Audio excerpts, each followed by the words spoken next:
Even though I've been an expert in AI for almost 40 years, things have happened that I never thought I would see in my lifetime. Now, let's talk about the evolution of technology and interfaces. I've learned that timing is very important, and this is how I knew this is a special time. 1984, Microsoft Windows with a mouse, GUI, graphical interface emerged. 10+1 years later, a new paradigm emerged, the web. Now we could compute by clicking on hyperlinks in a browser. We could shop by clicking on hyperlinks in a browser. 10+2 years later, 2007, the iPhone came out, and now we had mobile phones everywhere with apps, pinch and zoom, click. And people were buying not only on the web, but now they could walk down the street and click on devices to do their purchases. So I've been saying for more than 10 years that in 10+3 years after the App Store, 2008 plus 13, 2021, a new paradigm would emerge as important as the web and mobile. And this paradigm is the conversational assistant. So what we're going to talk about here is the story of the rise of the assistant from the beginning to where we are now. Now, it's my story, so I'm going to start at my beginning. February 2010, a small startup named Siri launched a free app in the App Store. You could, for the first time, just speak to your phone and be able to order a taxi, be able to purchase a ticket for the concert, and many, many more things. People started to download this app, and 2 weeks later, we received a phone call from Steve Jobs. He said, "Hey, it's Steve. What you doing? Want to come over to my house tomorrow?" And I tell you, as an entrepreneur, receiving a call from Steve Jobs inviting you to his house, it was like a dream. We went to his house, we talked for 3 hours about the future, about artificial intelligence, how it would change everything. And then he said, "I want to buy your company." And we said, "Thank you, we're flattered. Not interested, goodbye," and we left. But he was a persistent man. He called us 30 days in a row, every day. And at the end, he convinced us that we could change the world more with Apple than just as a small startup. So after Apple acquired Siri, Steve Jobs went on stage at a famous conference called All Things Digital, and Walt Mossberg asked, "Why did you buy Siri, that search company?" And Steve Jobs said something important. He said, "They're not a search company, they're an AI company." And in 2010, no one knew what he meant. Now, Steve Jobs is famous for reinventing many technologies: music with iTunes, movies with Pixar, the mouse and the computer, iPhone and mobile. You could also say that Steve Jobs was the first to see the coming wave of artificial intelligence. Because like the drip, drip, drip of a dam about to burst, AI was soon everywhere. 2011, IBM created a program called Watson that could play Jeopardy, a game show, against the best humans. This was not just retrieving information that existed. When I heard IBM Watson say, "Who is Batman and Robin Hood?" This was 2 characters that were put together to make that answer. I was blown away. This is not just simple retrieval, It's synthesizing new answers on the fly. I never thought I would see that in my lifetime. October 2011, Siri launched. This was the first advertisement for Siri. And here's a little bit about the advertisements that were playing then. Cancel go. It's off your calendar. Good. Because it's date day. Siri, what's my day look like? Another busy day today. Are you serious? Yes, I'm not allowed to be frivolous. Okay. We have a flat tire. How do I tie a bow tie again? What's the fastest way to Hartford Hospital? Do I need an umbrella in New York this weekend? Or am I going to call Chris when I get home? Move my meeting from 3 to 4. What does a weasel look like? What is the weather like today? Look out the window, you moron.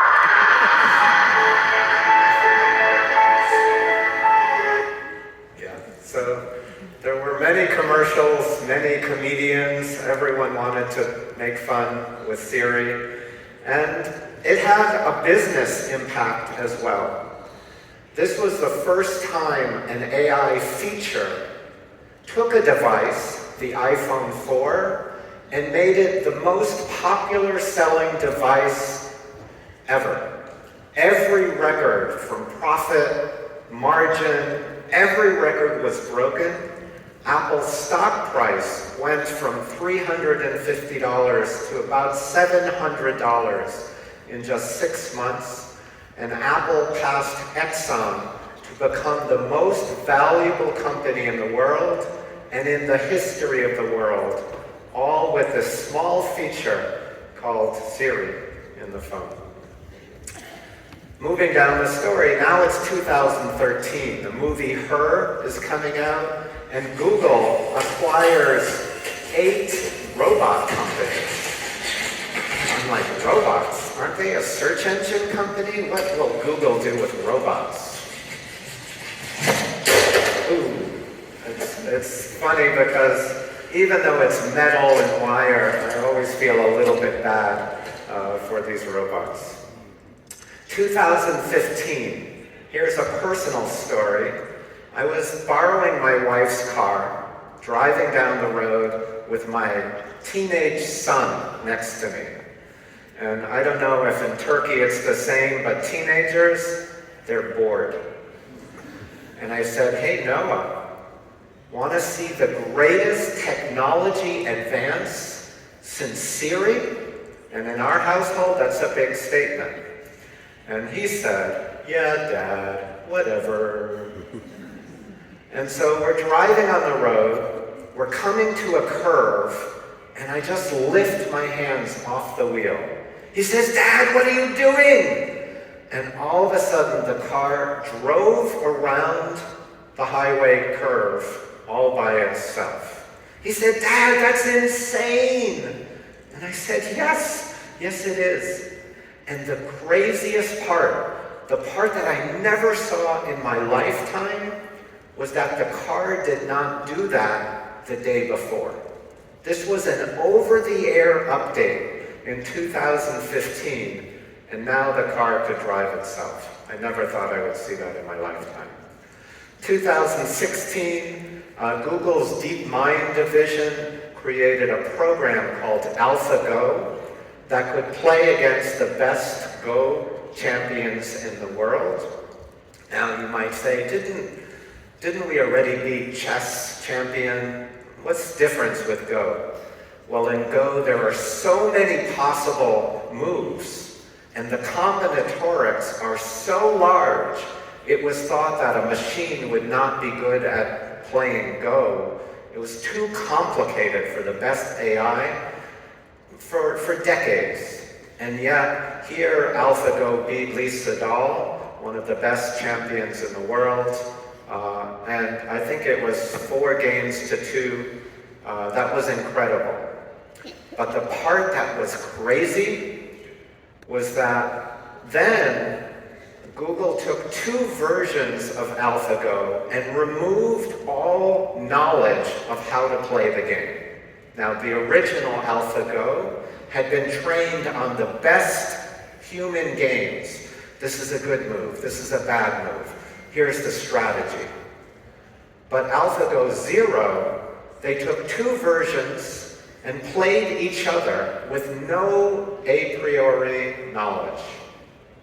Now, AlphaGo Zero never faced a human competitor, but it did play against the first version of AlphaGo, and it won 100 games to 0. So what happened was a new type of intelligence, you could call it an alien intelligence, emerged. It had not been informed with how humans thought a game should be played. This was computer against computer, new form of AI emerging. I never thought I would see that as well. 2017, AI starts to be applied to health everywhere for cancer, especially looking at radiograph images of mammograms for breast cancer. And it was shown that a doctor plus an AI together could perform 30% more accurately than a doctor alone. And this can save lives, this can save money, this can save trauma, and study after study was shown that a doctor plus AI together could perform better. And then June 2020, a program called GPT-3 was released. And most people didn't notice right away. Now let's talk a little bit about the technology of GPT-3. When you interact with a large language model, a generative AI, how does it work? Well, it's really just a word predictor. It's trained over huge amounts of text so that when you see a sequence of words, John hit the, you might, if I asked you this, maybe you would say ball, or maybe you would say wall, but penguin, probably far down the list. So it's just like the autocomplete on your phone, but much, much bigger and more powerful. Now, one thing that I want to share about how this technology works is that there's a parameter called temperature. Now, researchers found that if you always choose the most probable word, the texts that are produced are not very good. So by adjusting the temperature parameter, you introduce some randomness. Sometimes it won't take the top word, it might take the second or the third or the fourth. Now, why does this matter? Well, imagine you have 2 plus 2 equals. Now 4 is going to be the most probable word, and most of the time it will say 4. But sometimes, because AI is not trying to tell truth, it's trying to create interesting stories, it might say, oh, it would be more interesting today if 2 plus 2 equals 5, or 3.9. So that's very important. When you go out and you interact with AI today, know that they are not guaranteed to tell the truth. They are trying to make nice, plausible, interesting stories. Now, what's different about this kind of technology compared to every other AI application that we looked at is that all of the previous ones were very narrow. They only solved one specific problem: driving a car, playing Go, playing Jeopardy. And you couldn't use the Go program to play Jeopardy. ChatGPT is really language in, language out. And so it can be applied to so many different problems, including summarization, translation, text generation, write a poem, write code. It can do all of these things. In fact, language can be thought of as the operating system, what makes us think. And now we have, for the first time, computers that can understand language and respond in language, almost like a human. So when I first started looking at this, I typed in some questions. I typed in, what is your favorite animal? And not surprisingly, it wrote my favorite animal is a dog. I'm like, great, just choosing the most probable word. But it doesn't understand what it's writing. I typed in why. I can have a conversation because dogs are loyal and friendly. That's a pretty good answer. But then I typed in, are there any animals with 3 legs? And it said, no, there are no animals with 3 legs. Now that was surprising to me because that's not something people write down, right? And there actually are some animals with 3 legs, but people don't write down, dogs have 4 legs, elephants have 4 legs. We just know it, we see it. How did it know? And then I typed, why don't animals have 3 legs? And I almost fell over. It said, animals don't have 3 legs because they would fall over. I'm like, does it understand gravity? Again, not quite accurate, but it's starting to feel like it understands the world, not just the words. And that was very surprising to me. AI today is not just used for text. You may have seen some of the image generation. I'm going to give you a test of your imagination and creativity. Take this phrase, a rabbit detective sitting on a park bench reading a newspaper in a Victorian setting. Can you imagine this picture in your mind? Hard. Is it as good as what AI comes up with? Pretty amazing. And now this one, I think, is pure genius. A bowl of soup that looks like a monster knitted out of wool. I can't even imagine. I'm just not creative enough. And when I saw AI produce this, I'm like, brilliant, genius, amazing. AI can be creative. It's not just static images. Here's some later versions. This is from Midjourney. Look at the light and the texture. Look how realistic some of these images look. And it's not just static images. Now there are moving images. So if you give an image, the image on the left produces the moving video on the right. And look how much subtlety is required to understand how this type of person moves, this type of person looks. It's remarkable how much about the world AI seems to understand. Here's text to video. The prompt is nighttime footage of a hermit crab with an incandescent light bulb as a shell. A scuba diver discovers hidden futuristic shipwreck with cybernetic marine life and advanced alien technology. This was created all by AI, just from the words. It's remarkable. So AI was coming, and then in December 2022, ChatGPT, or 3.5, came out. This was the first time people noticed in a big way. ChatGPT became the fastest adopted technology of all time. Look at these curves. You've got Netflix, Twitter, Spotify. This is an exponential curve for how many users over time. And you can see ChatGPT is almost a straight line. It had 1 million users in 5 days and 100 million users in 2 months. Nothing like this has ever happened before. And then just a few months later, version 4 came out. 3.5, now we're at 4.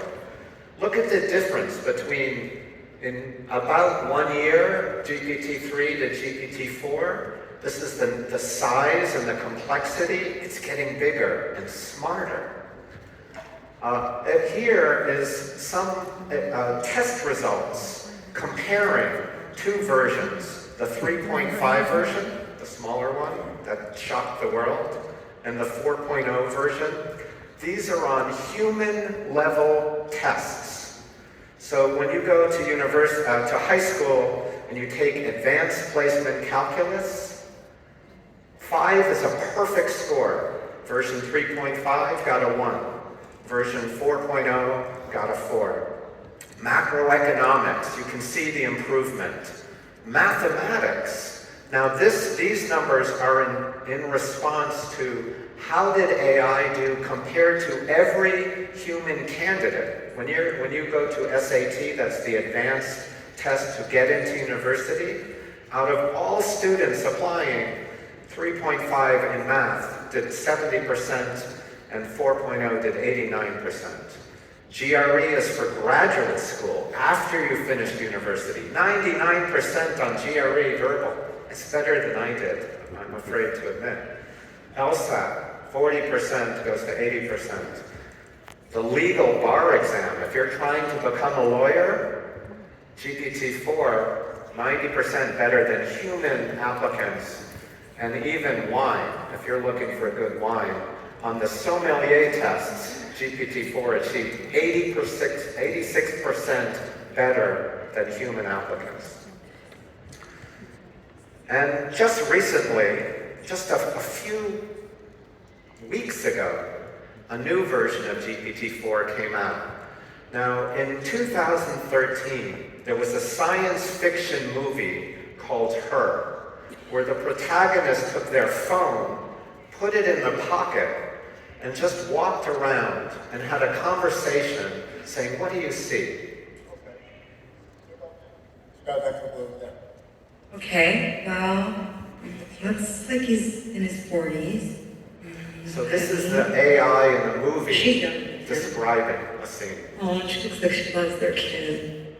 And here's an example of reality. AI, the new Omni version. Try and tell me exactly what they're doing right now, please. Right now the ducks are gently gliding across the water. They're moving in a fairly relaxed manner, not in a hurry. Occasionally, one of them will dip its head under the water, probably looking for food, and then pop back up. So this is an AI you can talk to naturally, and it can see and describe the world so close to what was just science fiction just 10 years ago. So where is this all going? AI is getting bigger and smarter.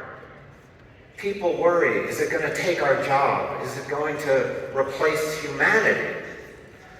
Now, Stephen Hawking, a famous scientist, said the development of full artificial intelligence could spell the end of the human race. Elon Musk said with artificial intelligence, we're summoning the demon. But he was the one who started OpenAI that brought us ChatGPT, so I don't know why he did that. But in my view, and in most experts' view, humans are special. AI could become the most powerful tool we ever use, but it cannot do the things that humans do, that even a 2-year-old can do at levels of true intelligence. Let me explain how I would explain this to my teenage son. So I say, Noah, when you talk to an AI, it's sometimes, it could be Siri, or it could be ChatGPT, or any of these, it sometimes feels like you're talking to real intelligence. But it's not real. It's just a simulation. Let's see if I can see this. Yeah. So in the back, it may look like this is a tie, but it's not a tie. It's a duct tape. It's a simulation of a tie. And this, for me, is how I think of artificial intelligence. Sometimes there's a spark where it feels like you're seeing something real, but it's not. It's just duct tape. It is not real. And so we do not have to worry about this. I hope that clears things up for you. So nothing to worry about. And if you want a more technical example, I actually typed this into the latest GPT-4 Omni version this morning. I said, the simplest question, how many words does this question plus your answer total. And it said, oh, this question contains 12 words, including the answer. The total word count is 17 words. But it's not. Any 5-year-old, any 10-year-old can answer this. I know how to count. The question has 10, the answer has 15, that's 25, it's all wrong. So even the latest, most amazing technology we have is not up to the level of even a young child. So just a few words about the future. Now, we've gone through the past, and we now know that we have the beginning of a conversational assistant. The next 10 plus 4 years, my prediction until 2035, this will be the age of AI. And in your businesses, as we've heard today, just like businesses that didn't have a website or businesses that weren't thinking about mobile interfaces became not relevant, AI will be the new major paradigm. You must start thinking about how to use it. AI is hugely productive. So these are some experiments that were run where there were Boston Consultant Group took 758 consultants doing real-world tasks. They gave 1/3 no AI, 1/3 access to AI, and 1/3 access to AI plus training. The results were stunning. AI, in both cases, with or without training, outperformed by a lot the without AI case. More tasks, faster, and higher quality tasks for real-world use cases. If you're using AI as part of your job for marketing, for business plans, for planning, for reasoning, 40% improvement. And one of the most surprising things is that they had scores on the different consultants. Everyone improved, but it was the least skilled employees who improved the most, which has some interesting things about the workforce. So where should we apply AI? I think AI will radically change education. I can now practice, I don't speak Turkish, but I practice French using a conversational AI. No vocabulary list. I just start a conversation and say, correct me when I'm wrong. And off we go, talking about any subject I'm interested in, at my pace, my interests. And every once in a while it says, that was very nice, but it would sound a little better if you said it like this. And I said, oh, thank you. It's very polite. Consensus building. When you have business, there are many decisions to make. Different people have different perspectives. You can use AI to bring new perspectives or to help bring people with different perspectives together. That's hugely important for your business. Coding, much of the world works on software. AI can code, it's crazy.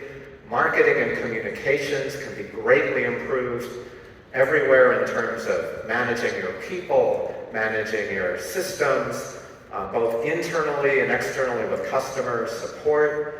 All of this is important and AI can play a role.